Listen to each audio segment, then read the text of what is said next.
Okay, अभी हम अपना प्रोग्राम शुरू करते हैं और आपको बस याद रखना है जो भी अनाउंसमेंट हुए, अब हम फिर से अपनी लाइफ में वापस आ जाते हैं। सावित्री जी आइए और सावित्री जी के बाद पुष्पांजलि हमारे सामने गाना सुनाएंगे। बहुत बहुत धन्यवाद जेवा जी।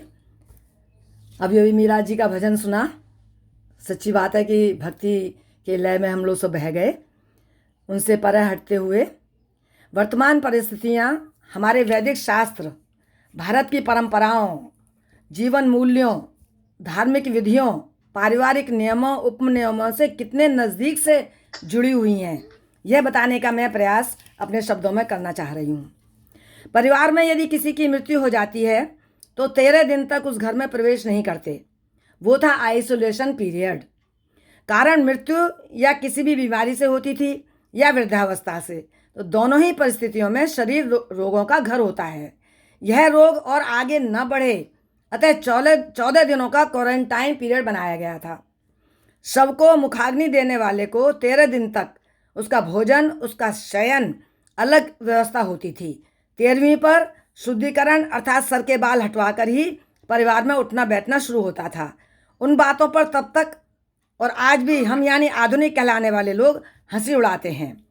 किसी रजस्वला स्त्री को 4 दिन आइसोलेशन में रखा जाता था ताकि वह बीमारियों से बची रहे, पर हमने उसे पिछड़ापन कहकर मजाक उड़ाया।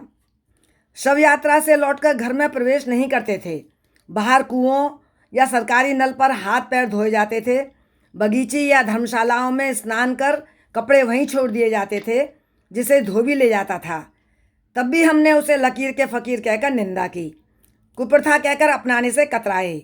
यदि हम गांव में जाएं तो आज भी परंपरा के अनुसार जब भी बाहर से कोई अतिथि घर आता है उसके पैर धुलवाए जाते हैं। यदि बहू बेटी बाहर से आए तो घर की बड़ी बूढ़ी महिलाएं लोटे में पानी लेकर हल्दी का छिड़काव करके ही उसे घर प्रवेश कराती हैं। यह थी हमारी पुरातन पंथी की अवहेलना की जाती थी। जो लोग जानवर पालते थे, सूअर, भेड़, बकरी, मुर्गा, कुत्ता आदि, उनको तब तक नहीं छूते थे जब तक वे नहा धो न लें, पर उन्हें जातिगत विशेषण में बांधकर हल्ला मचाया गया, जिससे वे अपना अपमानित महसूस करने लगे। आज हमें एक दूसरे को छूने के लिए मना किया जा रहा है, दूरी बनाने के लिए कहा जा रहा है। अनजानों से कहीं नहीं, अपनों से भी हमें वही कुछ मनाने को तैयार नहीं। ये हमारी मजबूरी है। इसे तो विज्ञान क्वारंटाइन के नाम से पूरे विश्व को एक दूसरे से दूर किए हुए है। किसी वक्त शास्त्रों के इन्हीं वचनों को ब्रह्मवाद, मनुवाद कहकर अपमानित किया गया था। आज हम मान ही नहीं रहे, जबरदस्ती तरीके से मनवा रहे हैं और जोरदार विज्ञापन करके उसको बाध्यता मान रहे हैं। हाथ जोड़कर नमस्ते, अभिवादन करना भारत की प्राचीन परंपरा, दैनिक कार्यों का बड़ा हिस्सा था। आज हम सहर्ष अपना रहे हैं। सोशल डिस्टेंस का जीता जागता उदाहरण था, जिसे आज हम मना रहे हैं। शरीर स्पर्श कर अभिवादन को नकारने की बाध्यता हमारे जीवन में आ गई है। 2020 कैसे साल बीता यह हम सब जानते हैं, लेकिन 2021 ऐसा न हो, ऐसा हम प्रभु से प्रार्थना करते हैं। पर कैसा हो, इस पर हम थोड़ी सी नज़र डालेंगे।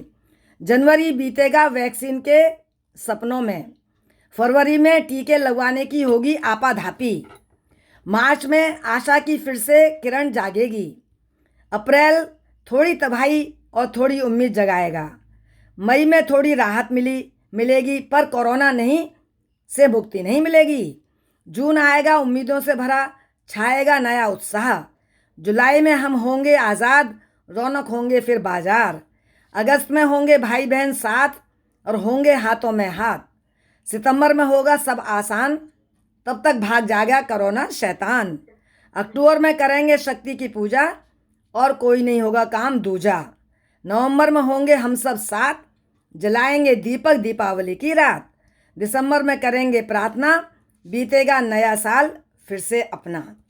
अंत में मैं आज ही आप सबको नववर्ष की मंगल कामनाएं शुभ कर दूं।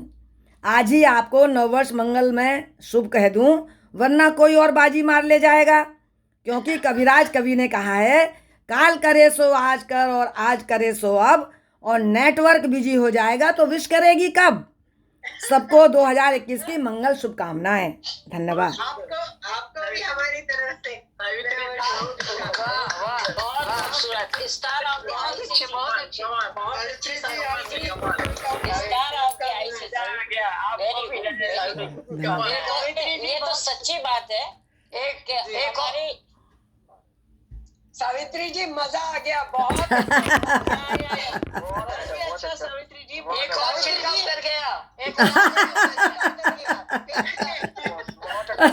धन्यवाद बहुत बढ़िया।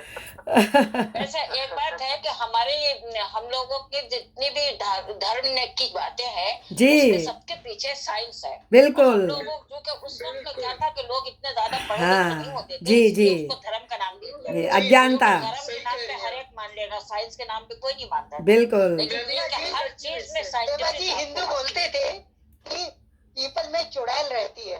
क्या वजह थी? क्योंकि पीपल अकेला एक पेड़ है जो दिन और रात दोनों में ऑक्सीजन देता है। बिल्कुल ठीक है, बिल्कुल ठीक है। तुलसी लगाते थे। आज तुलसी कहते हैं कैंसर का इलाज है।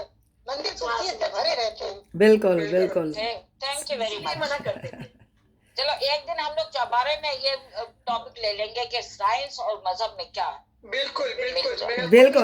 ये होना चाहिए। बिल्कुल। आप इसी में बोलिए ना 10 मिनट, इसी में बोलिए 10 मिनट, सब सुनेंगे, मजा आएगा। ठीक है चलिए सुन। अच्छा उसके बाद आइए पुष्पांजलि और पुष्पांजलि